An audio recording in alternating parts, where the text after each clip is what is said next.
been broken for years. Down, down, driven to the ground. Down, down, never down. Memories of the child that I was. Shadows dancing up on the walls. Round, round, never make a sound. Round, round, never round. So I might slip away tonight and leave this old life behind. Lift the weight from my shoulders. I think time is on my side.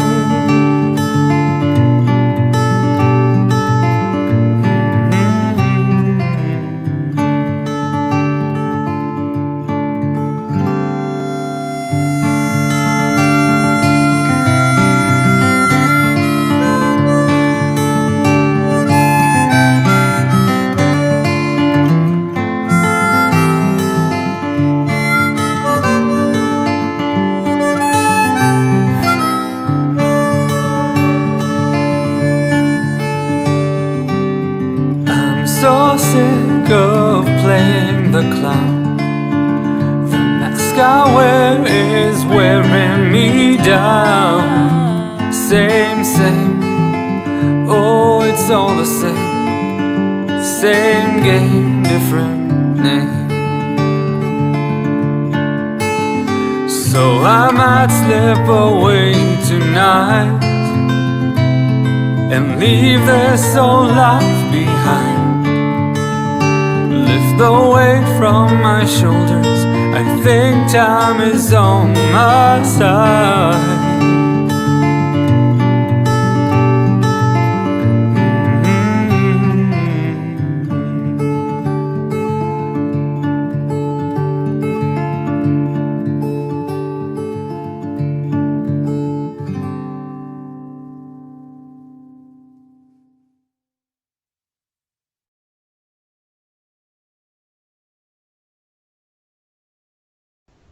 Hello, everybody, and welcome to It Matters Radio.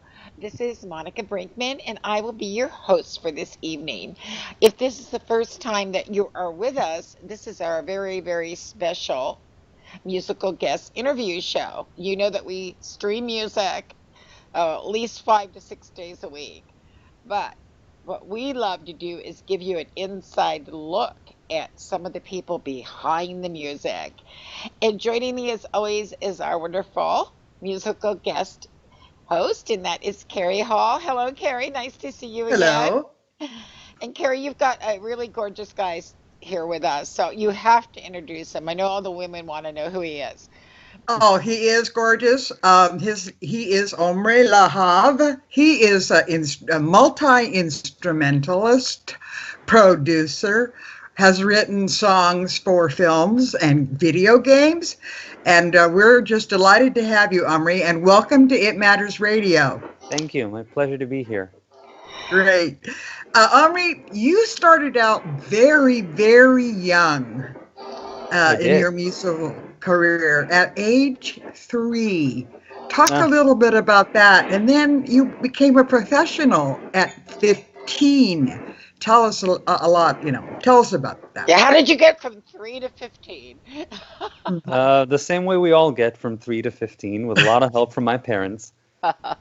They decided that I would learn piano, and I did, and I loved it. Since I was 3, I've been studying classical piano.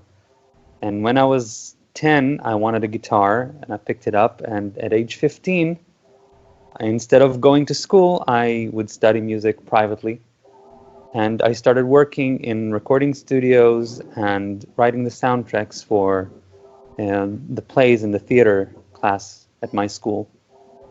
And it just snowballed from there. I never had a real job. I just worked in studios and played on people's records and made music for films and plays and video games.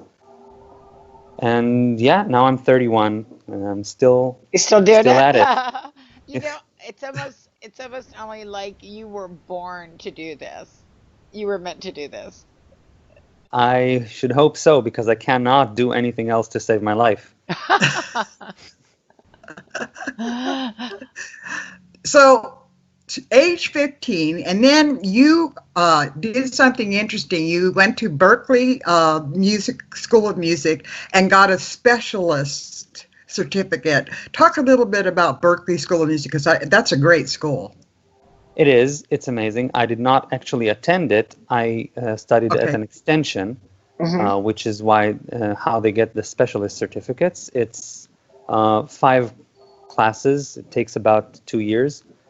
And yeah, it was an amazing and enriching experience. And I'm still in touch with all of my professors and a lot of the classmates that I had at the time. It's amazing. It's an amazing Now, school. you had some master classes that you actually got to be part of. Did you perform and tell us a little bit about those classes? Well, probably the most amazing one was in 2010 in Tel Aviv with Maestro Randy Edelman. He scored Ghostbusters 2 and While You Were Sleeping and MacGyver, the old MacGyver Oh, I show. love the old MacGyver. Yes.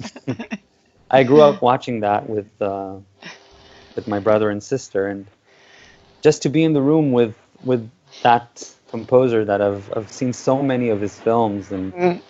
I remember specifically a moment when he just sat at the piano and performed his theme from the Beethoven movies, which was just amazing to see the man perform his own work.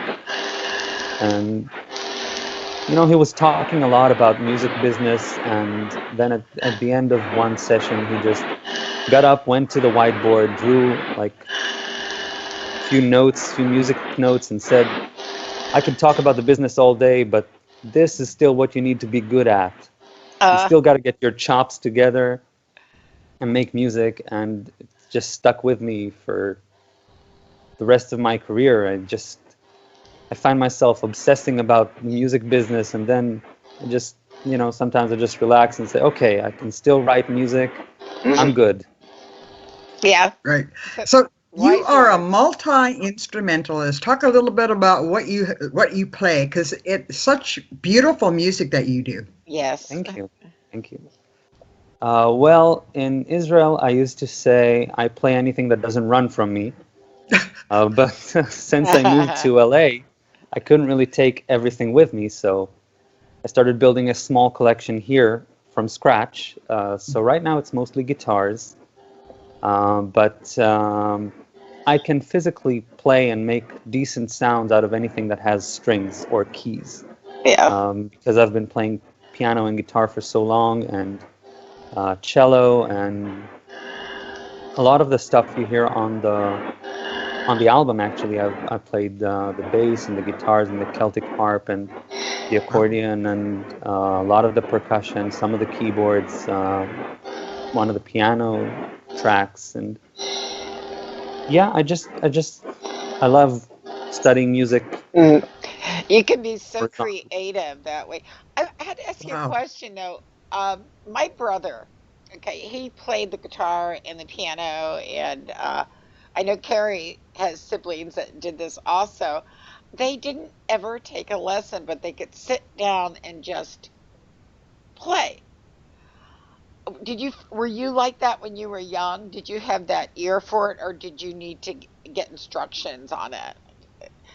I was the worst ever. I still to this day cannot properly read a sheet of music. It just once I hear it, I can probably play it to some degree, but just studying it, learning, I'm just I don't have the discipline. Yeah. So yeah, I used to play a lot, but I still play mostly by ear. It works out for me. I I thought you did. Yeah. Yeah. That Well, you were that because that you were born with that in you. That is what your purpose in life was, and you're fulfilling that. And that who can say that? Not many people. it's So, amazing. I feel so y- thankful and blessed to be doing what I love to do, and Yeah, you're so fortunate. Yeah, it's wonderful that Now, it makes you smile. yes. it does. Now, the interesting thing to me is composing music for video games. Talk a little bit about that. And do you have a favorite video game? I have a huge list of favorite video games. Yeah, Okay. I'm a bit of a geek in that department. Many are. Uh, So, yeah, yeah. I grew up playing video games. My father was a computer developer, and I was born into a house with a computer, which was pretty rare in 1985. yes, yeah. And yeah, I remember he used to program games for me to play because there weren't many games available. So he used to make like educational games for me to play. And I grew up playing games ever since on the computer and on consoles. And I just loved it so much. And when I think I was 16 or something, I made the connection. Wait a minute, these games have music in them. Yeah. Maybe I can make it. That was a life changer, a career changer, because I started doing so many video games. Most of my portfolio is actually video game music now. And I love that it builds on the foundation of film music, because games today can sound so incredibly rich and cinematic and orchestral and just huge sounds, and they can Oh, afford you to do so much more because it's not, a film, it has a start, a middle, and an end. It's mhm. very linear. It always plays out the same. And a video game can really throw those conventions out the window and just be non-linear and let you have as much freedom as you want. And Yeah, because it can go many different ways. yeah, some games you can When never hear the same soundtrack twice. I have to ask though, are you, it, to me, it must be a little bit difficult to do music for video games because you're, I mean, you're given okay, the characters in the video game. There's so many, Mhm. and they all play a part, but not knowing what direction they're going to go at any time. I mean, do you have to take like each frame? Do they give you the characters and what they're going to do, and then you take each bit of that and add music to it? Well, every game is a little bit different because every game has different needs.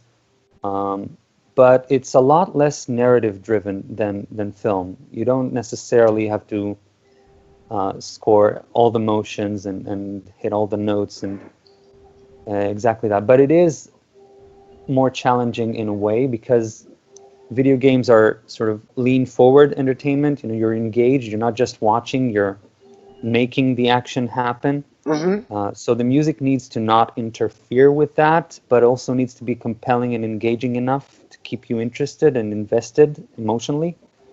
So you have Um, to know what moment to actually put the emphasis on the music. you need to know what to score and what not to score. That's equally important. And yeah, you need to know what are the important turning points, and they're usually pretty well scripted because they're important not only for the music, they're important for the story and the gameplay. So Right. they're usually more tightly scripted and easier to predict. But yeah, there are definitely key moments to watch out for. That's fascinating then, because your list of video games is impressive. The only one I'm sorry to say, Omri, I recognized was Pac-Man. I'm just not a game player. My brothers used to go crazy on him. So you also have composed music for films and theater. Talk about the films, because I believe there's a film coming up in 2018. Am I correct? There's one coming out in 2018 and several coming out in 2017. Yeah, a lot of film work happening because about 7 months ago I moved to Los Angeles, California for that particular reason, and met a lot of people here, and everybody's doing movies now. And yeah, it's been my dream for a long time to score films, and I used to be a huge movie buff. And I still am, I guess. I just don't have as much time to watch movies as I used to, No, which you're which is a making good them. thing. Right, right. I think that, And Carrie, also, this would be a really yes, good time, though, to take a break sure. and Good idea. listen to some of this wonderful music from Omri, and we'll be right back and we'll chat some more.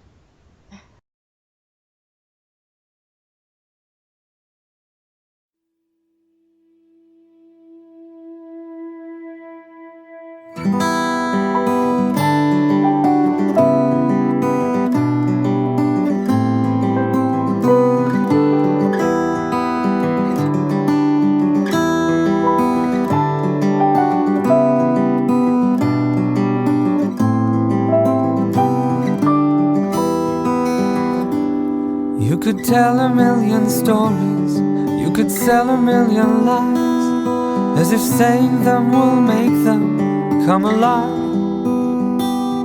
But before you start believing the legend of your name, take a moment to remember that, like me, you're just a man. There's a time and place for glory, and a time and place for fact. And the fact is that your glory is misplaced. So before you go believing the religion you have made, understand that the control you think you have is only in your head. In my dreams I often find myself alone and cold and naked on the street. And of all the wolves and snakes that could have come for me, it's you I fear to meet. I take no comfort in your promises, you've shattered them before. And what little faith that I had left in you, you've broken too.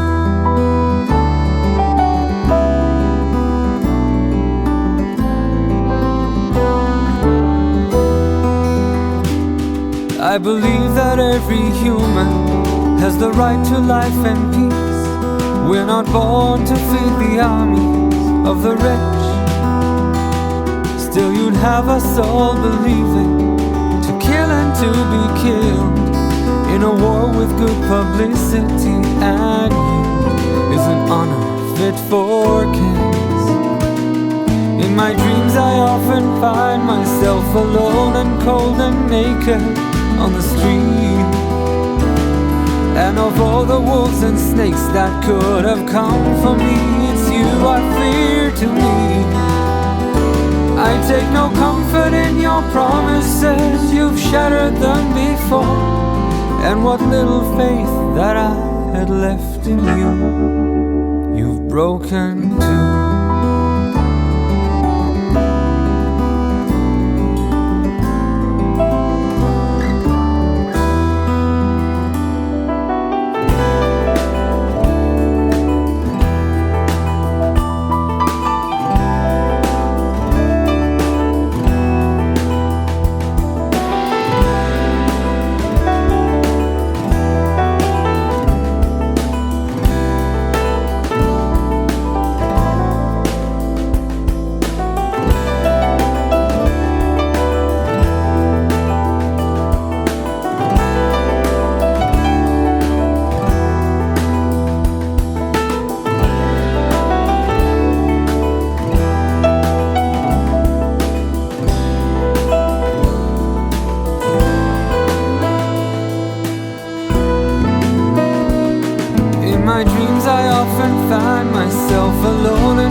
And of all the wolves and snakes that could have come for me, it's you I fear to meet.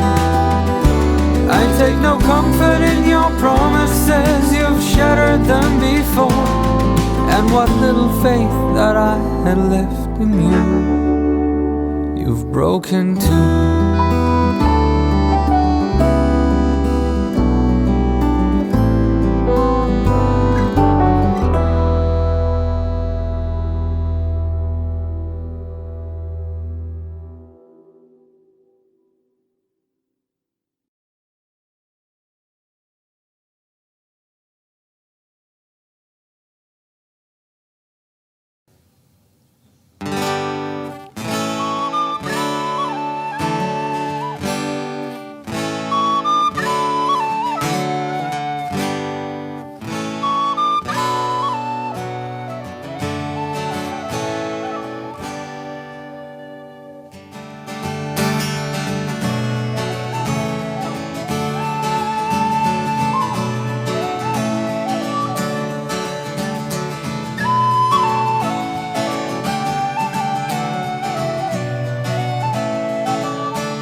I gotta go with the flow. Maybe it's time to stop pretending and let the child in me grow. We're not getting any younger. Seasons come, seasons go. They say it's time I got brighter. There is so much I don't know. 'Cause I've been waiting for so many years, just standing at the door. I've been waiting, stricken with fear, but I'm not gonna wait anymore.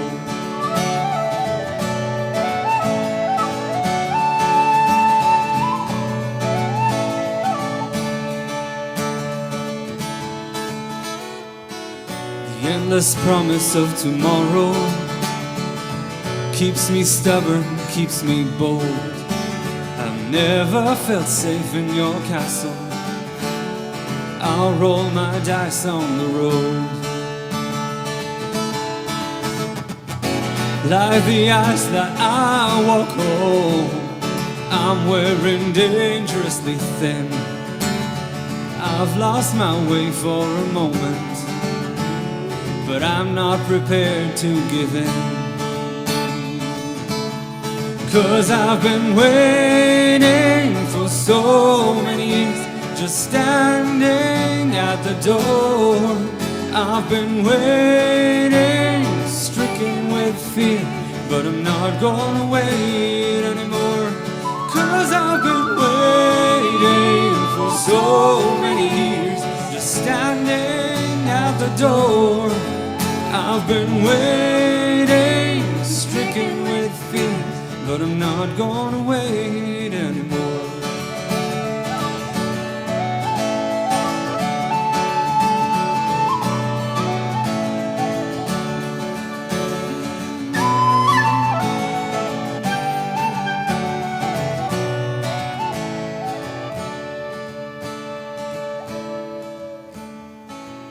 The world around me is changing.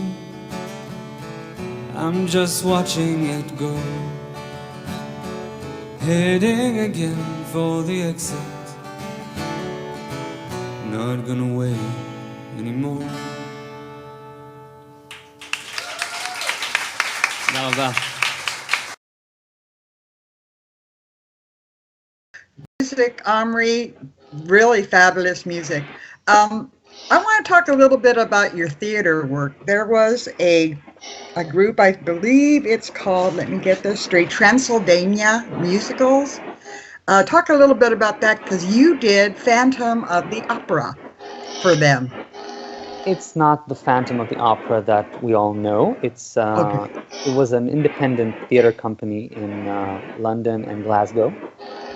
I was very young at the time. I was 18 when I started working with them, and it was probably my first big theater contract. I did a lot of work with them, and yeah, they specialized in taking classic horror stories and making modern screenplay adaptations, like Dr. Jekyll and Mr. Hyde, if it happened in 2010. And very, very, the stories were very rooted in London's history, and it was fascinating because I used to live in London. I love London. It's probably my favorite city. Well, can't really say that before I've visited more cities, but yeah, out of the cities I've been to. So far, yeah. Yeah. So far. London also makes several appearances in my album, actually. It's a long love story. And that's yeah, great. it was fascinating to work with them. I don't work with them anymore. They don't actually exist anymore. Oh, that's But a shame. Oh, Yeah.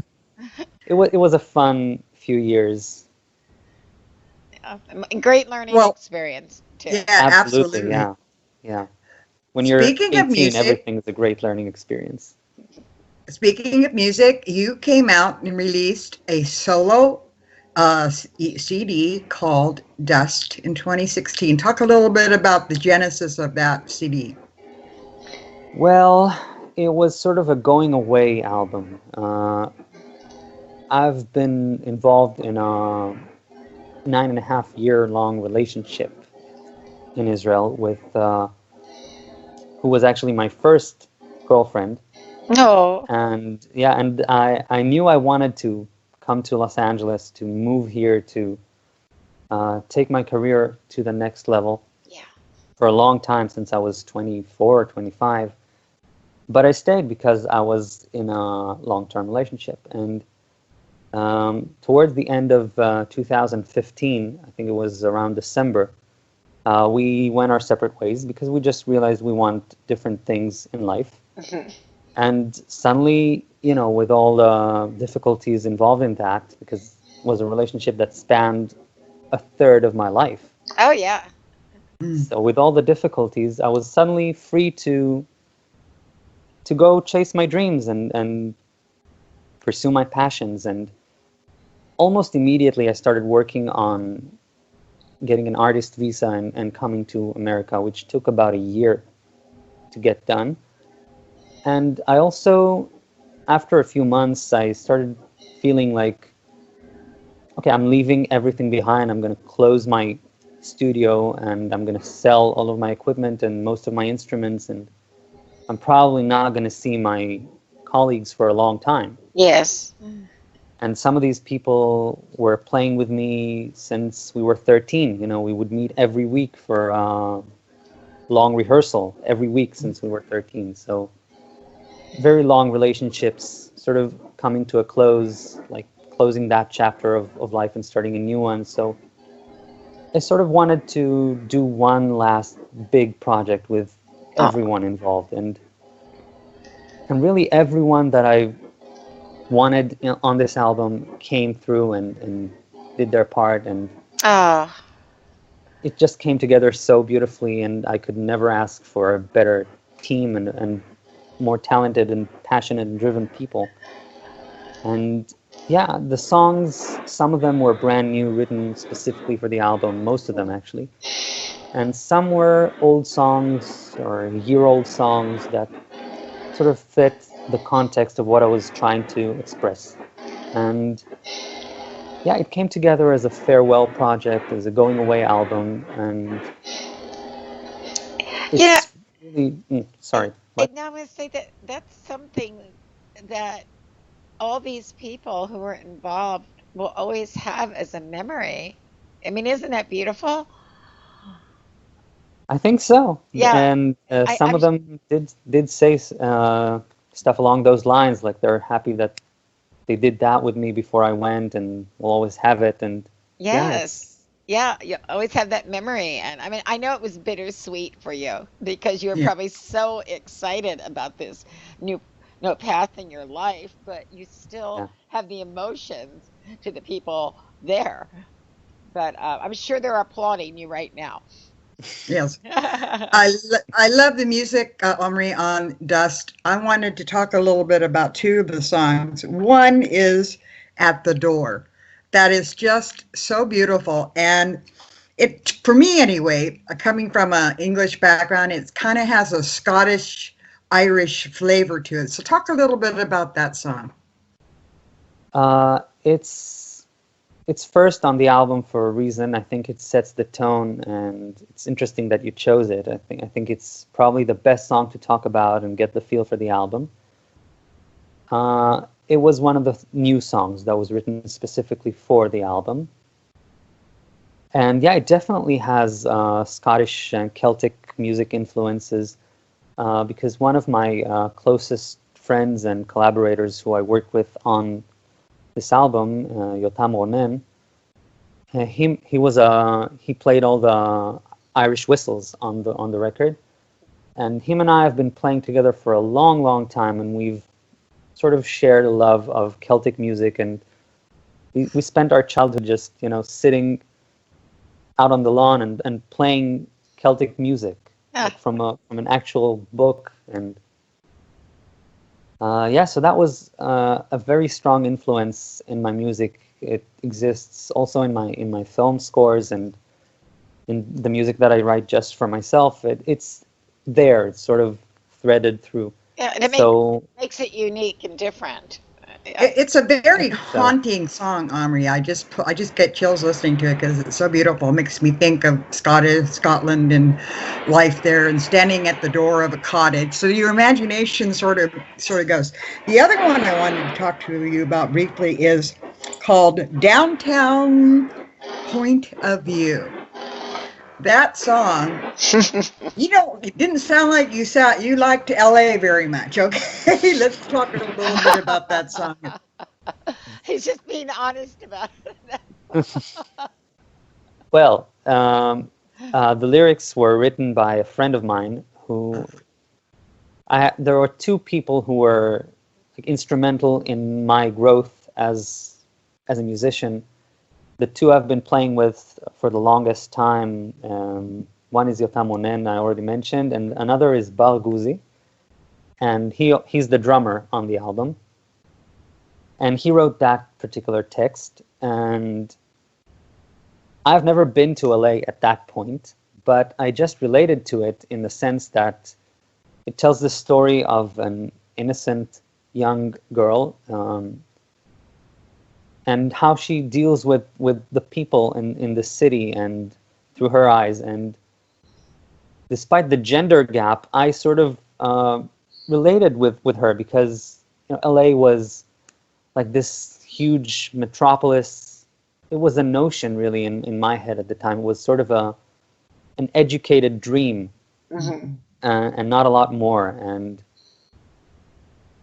And Hollywood is also mentioned in this song, right? And it was this unattainable thing in my head. Since coming here, everything's of course very different to me, but at the time it was sort of this unattainable, huge, intimidating, imposing metropolis of a city. And that song accurately portrayed what I was feeling. I was sort of feeling, I don't know, small, but not in the negative way, just in the objective way, like a little human ant in a giant monster city. Oh yeah. So it made the cut because I was about to move to LA, and it sort of plucked that string for me. Yeah, what's so well done. I love the song and that line. I think let me get this right. Los Angeles burning down. That was pretty heavy duty. So out of all those songs, and I know you put your heart and soul into Dust, do you have a favorite song that you really enjoyed working on that CD? There are a few, actually. There's, I think probably my favorite would be One Last Glance. It's the ninth track. It was July 3rd when we did the first drum session. We started tracking drums for the album, actually in my old living room. And we went through 4 songs or 5 songs, and it was very inspiring to me to see, because everybody came to the studio and sat in the control room and had their headphones on and were weighing in on it, and everyone was so involved, and people were really, even people who just showed up for an hour or two to show their support. It was really amazing and inspiring to me to see all my friends sort of come together around this project that was so personally important to me. I can imagine the energy in that room. Amazing. Chills. Yeah, I was sort of, at the end of the day, I was really tired because I had to keep my attention high all day long, and but I was also, I guess, a little overwhelmed and dumbfounded by the reaction, and I just sort of sat with the guitar and just tried to process everything. And an hour later, I had a complete draft of One Last Glance from start to finish, and the next day we recorded the drums for it. Wow. So yeah, that was the best songs, quite an amazing experience. experience. Yeah, the best songs come from real life, I think, because you can feel the emotion in it, behind Mhm. it all. And definitely, Omri, your CD is packed with wonderful songs. And speaking of music, where can we find your music to purchase? And where can we find you? Well, my music is at the moment, because I didn't really want to go out with a big campaign because I was leaving Israel behind. I didn't really get into that. I didn't print copies. It's available on Bandcamp. You can stream it for free, or you can buy it if you so choose. But it's really a passion project, so I'm not marketing it. You're free to listen to it for free if it makes you happy. It Oh, makes me happy. And you that's can find wonderful. me. And if you want to find me, you can go to you can either Google me or just go to omrilahav.com.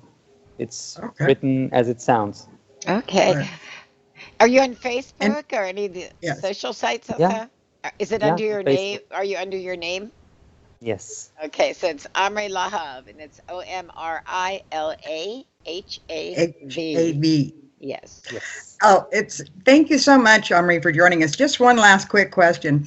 Um, what would you like your fans to know about you that they didn't know before?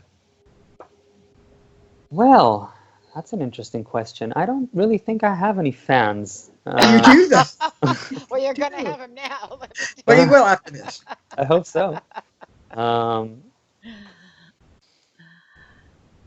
you. Okay, it could be I anything. think, yeah, I think what I would, if I could personally talk to people who enjoy my music, whenever I personally talk to people who like my music, uh, I just let them know that I'm extremely grateful, and that, a tree falls in the woods and nobody hears it.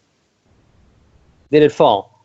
Um, I could write the most sublime track you've ever heard, but if no one's listening, then did I write anything? Is it even beautiful? Is it just in my head? Aw. So I just like to let people know that without their feedback and without their appreciation, I don't think I would be able to do what I do, and I Right. don't think any of my colleagues would be able to do it, and I don't think it would exist without the audience. So No. just a heartfelt thank you for listening and for sharing your experiences with me. It's always a pleasure. Oh, well, thank Well, you so much, Omri. thank you. Um, Thank you both. I hope that you'll stay in touch with us and let us know how you're I will. progressing, of any new projects that come up. And heck, we'll have you back anytime. We would just love to. We adore your music. And We Thank do. you. My you're so pleasure. extremely talented. And what a wonderful person, also. Thank you very much. Okay, And you're Omri. cute. Well, yeah, Oh, sorry. I know. As I said, the I women. can't help it. That's right. I mean, gosh. Okay. Thank you so much, Omri.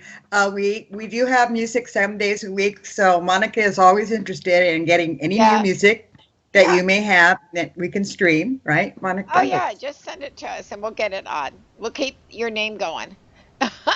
Amazing. Thank you very much. Okay, Omri. Take care. Bye Take bye. care Bye and bye. thank Thank you you for so having me. much. Carrie. Amazing. Oh, he's just he was born to do what he does. And you don't see too much of that. But I think that people have already heard a few of his songs already, and we're going to play some more in just a couple minutes. And I always say this, and people might get tired of me saying it, but it's the truth.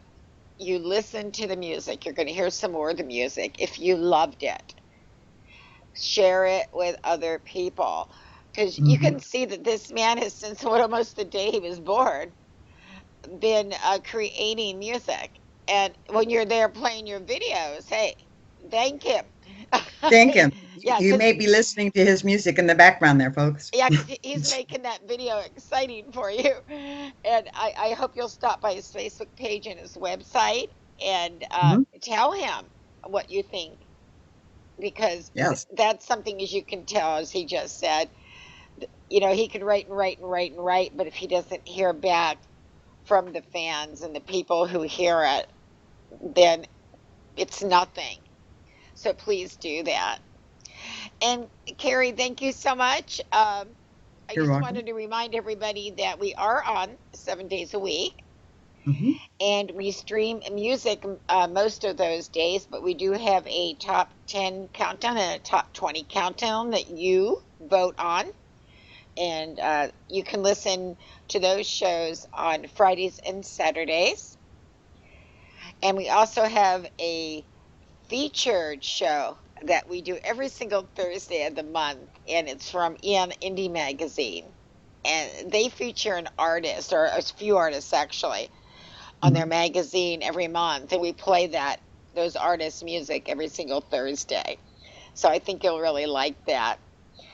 And those of you that were wondering about Punky, I had to do a quick shout out and tell you that Punky's doing fine. She's sleeping right now, or she'd be right here with us, but I wanted her to get a rest when she needed it. But she's doing very well. She's going to be with us for quite a while, I believe. But keep sending the healing her way, because I think it's doing some good. Don't you, Carrie? That's it. Yes, I do. I do. We love you, Punky. Yes, we do. And with that, folks, I think it's time for Carrie and I to say goodbye and leave you with some more music from our wonderful guest, Omri Lahav. Bye-bye.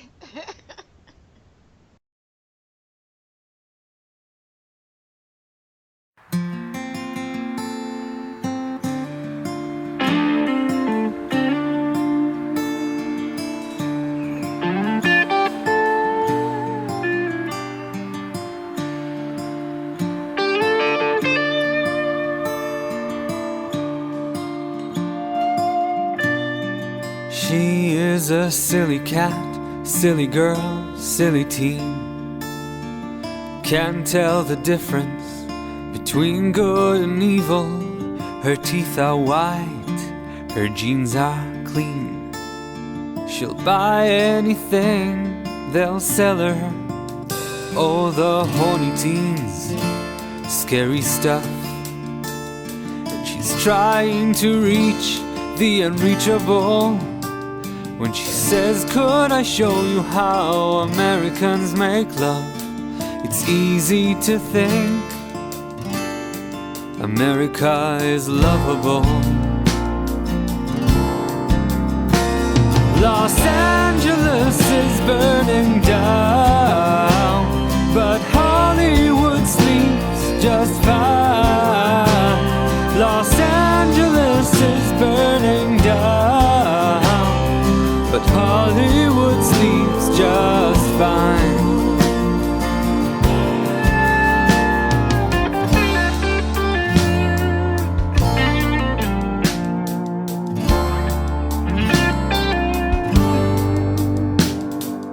Alcohol is a depressant, luring, but has the desired effect on her moves. She says, I know a place, and starts walking. Man, she doesn't even wait for an answer. What's that siren in the background? She says, hey babe, it's downtown LA. You should never risk waking up the hounds, especially if you would like to go down there. Los Angeles is burning down, but Hollywood sleeps just fine. Los Angeles is burning down, but Hollywood sleeps just fine.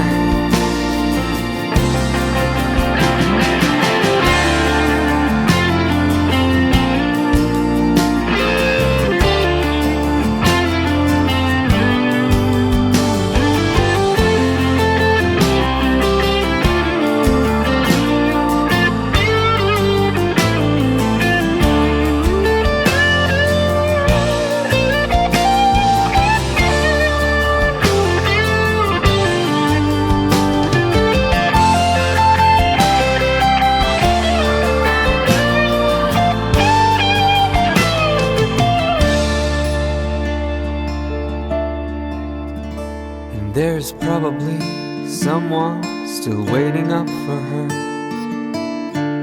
but she doesn't seem to care. She sings along with the radio, and what do you know? It's Sloopy. Knows that she's turning them on. Well, she's so far away from home. Los Angeles is burning down. Sloopy lives in a very bad part of this town.